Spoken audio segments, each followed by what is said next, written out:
Hello everyone, and welcome to Kevin's Seventh Heaven. Today we are going to read The Rime of the Ancient Mariner by Samuel Taylor Coleridge. Argument. How a ship having passed the line was driven by storms to the cold country towards the South Pole, and how from thence she made her course to the tropical latitude of the great Pacific Ocean, and of the strange things that befell, and in what manner the ancient mariner came back to his own country. Part 1. It is an ancient mariner, and he stoppeth one of three. By thy long grey beard and glittering eye, now wherefore stoppest thou me? The bridegroom's doors are opened wide, and I am next of kin. The guests are met, the feast is set, mayest hear the merry din. He holds him with his skinny hand. There was a ship, quoth he. Hold off, unhand me, grey-beard loon. Eftsoons his hand dropped he. He holds him with his glittering eye. The wedding guest stood still, and listens like a 3 years' child. The mariner hath his will. The wedding guest sat on a stone. He cannot choose but hear. And thus spake on that ancient man, the bright-eyed mariner. The ship was cheered, the harbour cleared, merrily did we drop, below the kirk, below the hill, below the lighthouse top. The sun came up upon the left, out of the sea came he, and he shone bright, and on the right went down into the sea. Higher and higher every day, till over the mast at noon. The wedding guest here beat his breast, for he heard the loud bassoon. The bride hath paced into the hall, red as a rose is she, nodding their heads before her goes the merry minstrelsy. The wedding guest, he beat his breast, yet he cannot choose but hear, and thus spake on that ancient man, the bright-eyed mariner. And now the storm blast came, and he was tyrannous and strong. He struck with his o'ertaking wings, and chased us south along, with sloping mast and dipping prow, as who pursued with yell and blow, still treads the shadow of his foe, and forward bends his head. The ship drove fast, loud roared the blast, and southward aye we fled. And now there came both mist and snow, and it grew wondrous cold, and ice, mast high, came floating by, as green as emerald. And through the drifts the snowy cliffs did send a dismal sheen, nor shapes of men, nor beast we ken, the ice was all between. The ice was here, the ice was there, the ice was all around. It cracked and growled and roared and howled like noises in a swound. At length did cross an albatross, through the fog it came. As if it had been a Christian soul, we hailed it in God's name. It ate the food it ne'er had eat, and round it flew. The ice did split with a thunder fit, the helmsman steered us through. And the good south wind sprung up behind, the albatross did follow. And every day, for food or play, came to the mariner's hollo. In mist or cloud, or mast or shroud, it perched for vespers 9, whilst all the night, through fog smoke white, glimmered the white moonshine. God save thee, ancient mariner, from the fiends that plague thee thus. Why lookest thou so? With my crossbow I shot the albatross. Part 2. The sun now rose upon the right, out of the sea came he, still hid in mist, and on the left went down into the sea. And the good south wind still blew behind, but no sweet bird did follow, nor any day for food or play came to the mariner's hollo. And I had done a hellish thing, and it would work 'em woe, for all averred I had killed the bird that made the breeze to blow. Ah, wretch, said they, the bird to slay that made the breeze to blow. Nor dim nor red, like God's own head, the glorious sun upbrist. Then all averred I had killed the bird that brought the fog and mist. 'Twas right, said they, such birds to slay, that bring the fog and mist. The fair breeze blew, the white foam flew, the furrow followed free. We were the first that ever burst into that silent sea. Now dropped the breeze, the sails dropped down, 'twas sad as sad could be, and we did speak only to break the silence of the sea. All in a hot and copper sky, the bloody sun at noon, right up above the mast did stand, no bigger than the moon. Day after day, day after day, we stuck nor breath nor motion, as idle as a painted ship upon a painted ocean. Water, water, everywhere, and all the boards did shrink. Water, water, everywhere, nor any drop to drink. The very deep did rot, O Christ, that ever this should be. Yea, slimy things did crawl with legs upon the slimy sea. About, in reel and rout, the death fires danced at night. The water, like a witch's oils, burnt green and blue and white. And some in dreams assured were of the spirit that plagued us so. 9 fathom deep he had followed us from the land of mist and snow. And every tongue through utter drought was withered at the root. We could not speak, nor more than if we had been choked with soot. Ah, well a day, what evil looks had I from old and young. Instead of the cross, the albatross about my neck was hung. Part 3. There passed a weary time. Each throat was parched, and glazed each eye. A weary time, how glazed each weary eye.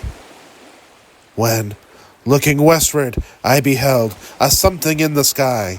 At first it seemed a little speck, and then it seemed a mist. It moved, and took at last a certain shape, I wist. A speck, a mist, a shape, I wist, and still it neared and neared. As if it dodged a water sprite, it plunged and tacked and veered. With throats unslaked, with black lips baked, we could nor laugh nor wail. Through utter drought, all dumb we stood. It bit my arm, it sucked the blood, and cried, "A sail! A sail!" With throats unslaked, with black lips baked, agape they heard me call. Gramercy, they for joy did grin, and all at once their breath drew in, as they were drinking all. "See, see," I cried, "she tacks no more, hither to work us weal. Without a breeze, without a tide, she steadies with upright keel." The western wave was all aflame, the day was well nigh done. Almost upon the western wave rested the broad, bright sun, when that strange shape drove suddenly betwixt us and the sun. And straight the sun was flecked with bars. Heaven's mother send us grace. As if through a dungeon grate he peered with broad and burning face. Alas, thought I, and my heart beat loud, how fast she nears and nears. Are those her sails that glance in the sun like restless gossameres?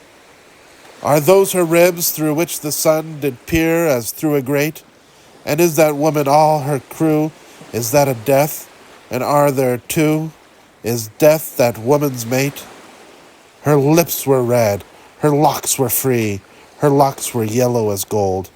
Her skin was as white as leprosy. The nightmare, life and death, was she, who thicks man's blood with cold. The naked hulk alongside came, and the twain were casting dice. "The game is done, I've won, quoth she, and whistles thrice. The sun's rim dips, the stars rush out, at one stride comes the dark. With far-heard whisper, o'er the sea, off shot the spectre bark.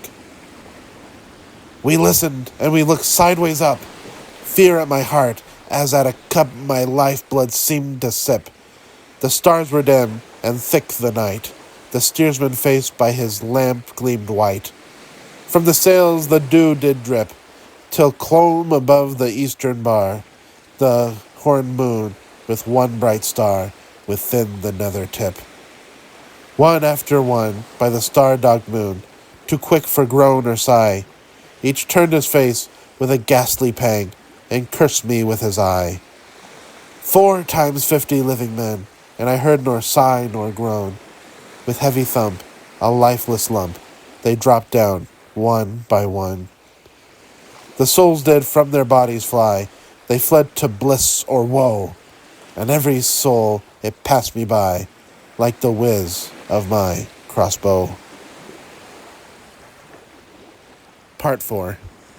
I fear thee, ancient mariner, I fear thy skinny hand, and thou art long and lank and brown, as is the rib sea sand. I fear thee, and thy glittering eye, and thy skinny hand so brown. Fear not, thou wedding guest, this body dropped not down. Alone, alone, all alone, alone on a wide, wide sea, and never a saint took pity, oh, my soul in agony.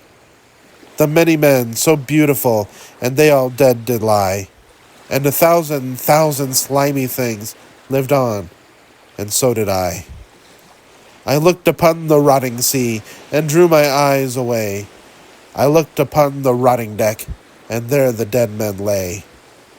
I looked to heaven, and tried to pray, but or ever a prayer had gushed, a wicked whisper came, and made my heart as dry as dust.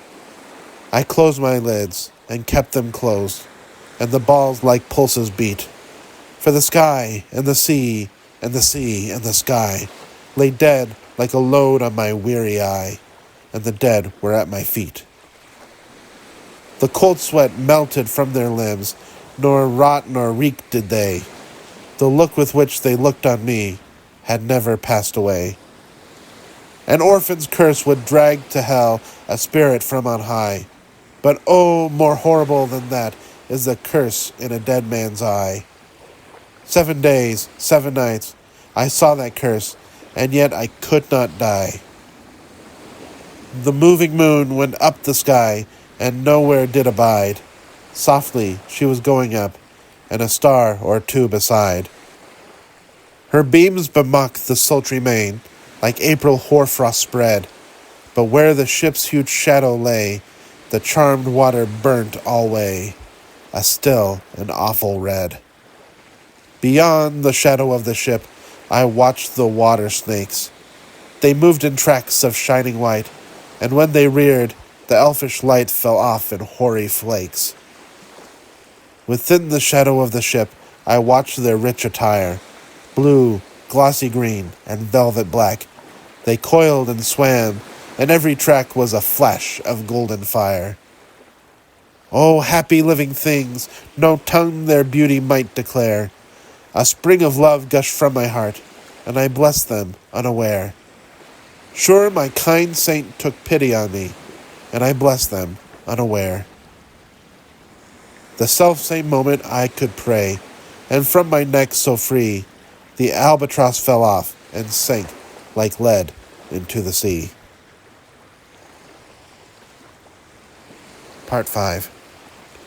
O sleep, it is a gentle thing, beloved from pole to pole.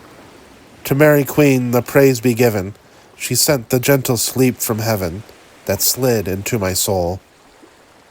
The silly buckets on the deck that had so long remained, I dreamt that they were filled with dew, and when I awoke, it rained.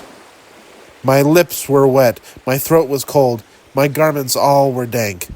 Sure I had drunken in my dreams, and still my body drank. I moved, and could not feel my limbs, I was so light. Almost I thought that I had died in sleep, and was a blessed ghost. And soon I heard a roaring wind, it did not come anear, but with its sound it shook the sails that were so thin and sere. The upper air burst into life, and 100 fireflags sheen. To and fro they were hurried about, and to and fro, and in and out, the wan stars danced between. And the coming wind did roar more loud, and the sails did sigh like sedge. And the rain poured down from one black cloud, the moon was at its edge. The thick black cloud was cleft, and still the moon was at its side. Like water shot from some high crag, the lightning fell with never a jag, a river steep and wide. The loud wind never reached the ship, yet now the ships moved on. Beneath the lightning and the moon, the dead men gave a groan. They groaned, they stirred, they all uprose, nor spake nor moved their eyes. It had been strange, even in a dream, to have seen those dead men rise.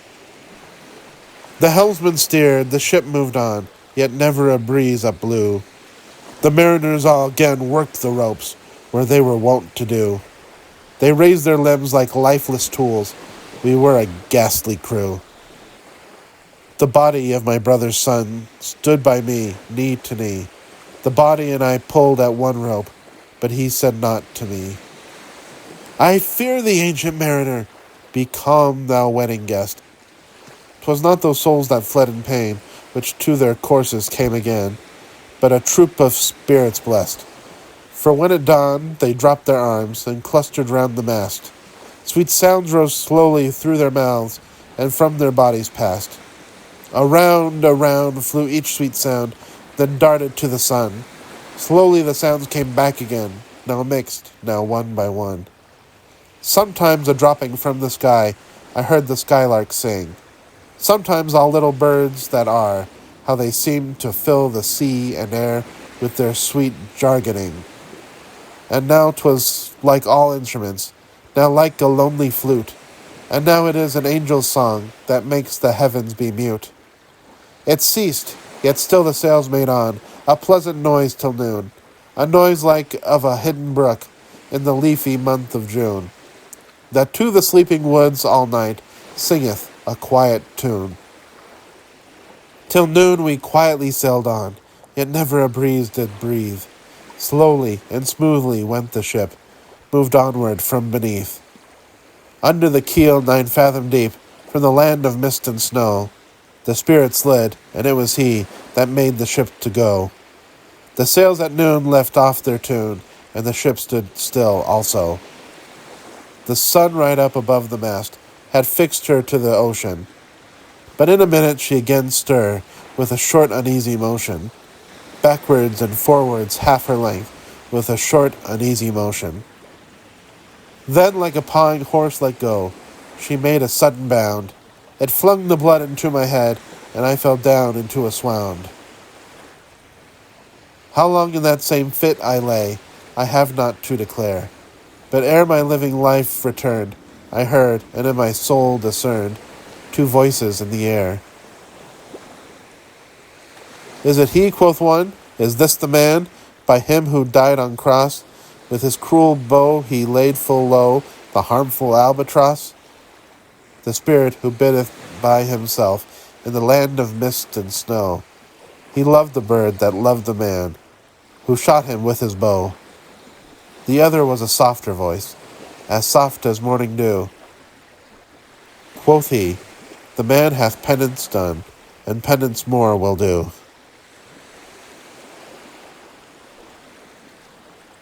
Part 6. First voice. But tell me, speak again, thy soft response renewing. What makes that ship drive on so fast? What is the ocean doing? Second voice. Still as a slave before his lord, the ocean hath no blast. His great bright eye most silently up to the moon is cast, if he may know which way to go, for she guides him smooth or grim. See, brother, see, how graciously she looketh down on him. First voice. But why drives on that ship so fast, without or wave or wind? Second voice. The air is cut away before, and closes from behind. Fly, brother, fly, more high, or we shall be belated. For slow and slow that ship will go, when the mariner's trance is abated. I woke, and we were sailing on, as in a gentle weather. 'Twas night, calm night, the moon was high, the dead men stood together. All stood together on the deck, for a charnel dungeon fitter, all fixed on me their stony eyes, that in the moon did glitter. The pain, the curse, with which they died, had never passed away. I could not draw my eyes from theirs, nor turn them up to pray. And now the spell was snapped once more. I viewed the ocean green, and looked far forth, yet little saw of what had else been seen. Like one that on a lonesome road doth walk in fear and dread, and having once turned round walks on, and turns no more his head, because he knows a frightful fiend doth close behind him tread. But soon there breathed a wind on me, nor sound nor motion made. Its path was not upon the sea, in ripple or in shade. It raised my hair, it fanned my cheek, like a meadow gale of spring. It mingled strangely with my fears, yet it felt like a welcoming. Swiftly, swiftly flew the ship, yet she sailed softly too. Sweetly, sweetly blew the breeze, on me alone it blew. Oh, dream of joy, is this indeed the lighthouse top I see? Is this the hill? Is this the kirk? Is this mine own country? We drifted o'er the harbour bar, and I with sobs did pray, Oh, let me be awake, my God, or let me sleep alway. The harbour bay was clear as glass, so smoothly it was strewn, and on the bay the moonlight lay, and the shadow of the moon. The rock shone bright, the kirk no less, that stands above the rock. The moonlight steeped in silentness, the steady weathercock. And the bay was white with silent light, till rising from the same, full many shapes that shadows were, in crimson colours came. A little distance from the prow, those crimson shadows were. I turned my eyes upon the deck. O Christ, what saw I there? Each corse lay flat, lifeless and flat, and by the holy rood, a man all light, a seraph man, on every corpse there stood.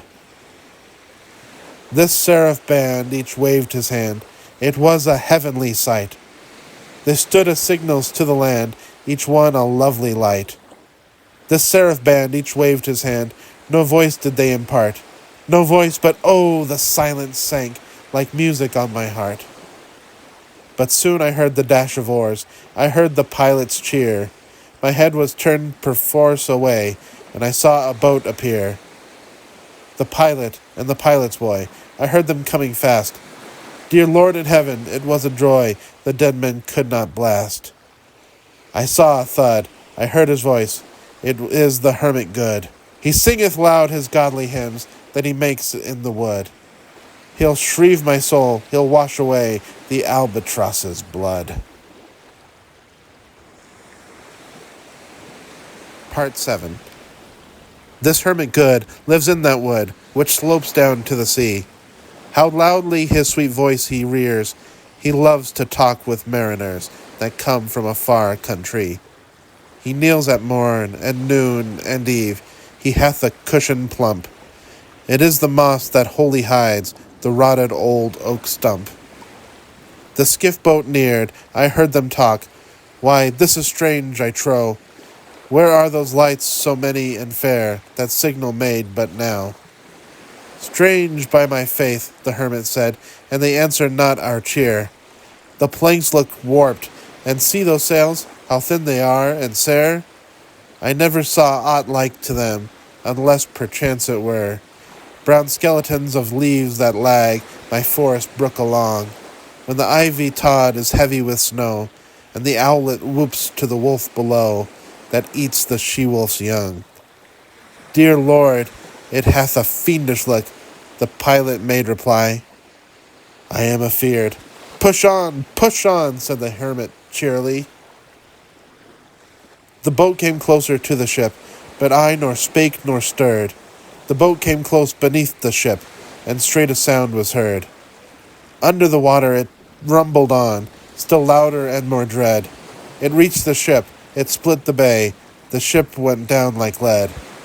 Stunned by that loud and dreadful sound, which sky and ocean smote, like one that hath been 7 days drowned, my body lay afloat. But swift as dreams myself I found within the pilot's boat. Upon the whirl where the sank the ship, the boat spun round and round, and all was still, save that the hill was telling of the sound. I moved my lips, the pilot shrieked, and fell down in a fit. The holy hermit raised his eyes, and prayed where he did sit. I took the oars, the pilot's boy, who now doth crazy go, laughed loud and long, and all the while his eyes went to and fro. "Ha ha," quoth he, "full plain I see, the devil knows how to row." And now all in my own country I stood on the firm land. The hermit stepped forth from the boat, and scarcely he could stand. "Oh, shrieve me, holy man!" The hermit crossed his brow. "Say quick," quoth he, "I bid thee say, what manner of man art thou?" Forthwith this frame of mine was wrenched with a woeful agony, which forced me to begin my tale, and then it left me free.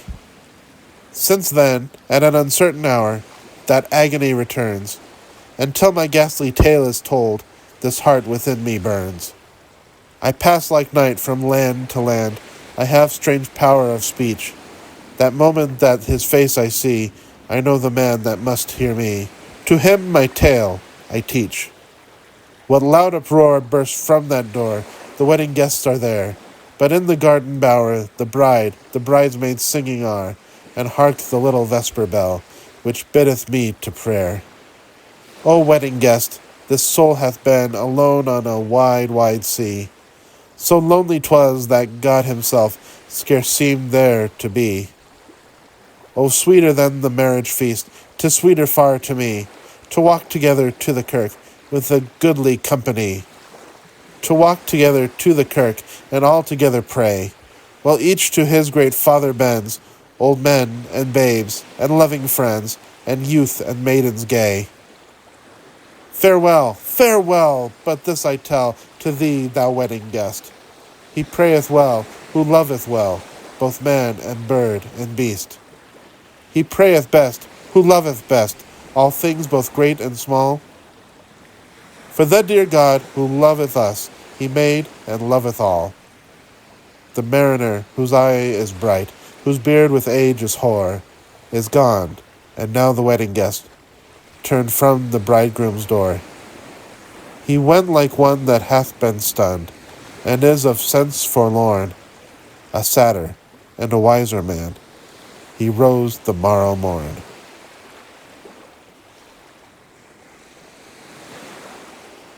Thank you for listening to me read poetry.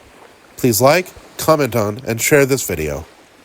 Also, please subscribe to Kevin's Seventh Heaven and make sure that notification bell is set to all. It would really help me out and would make sure that you know when the next video is coming out. Anyway, ta-ta for now. Love you all.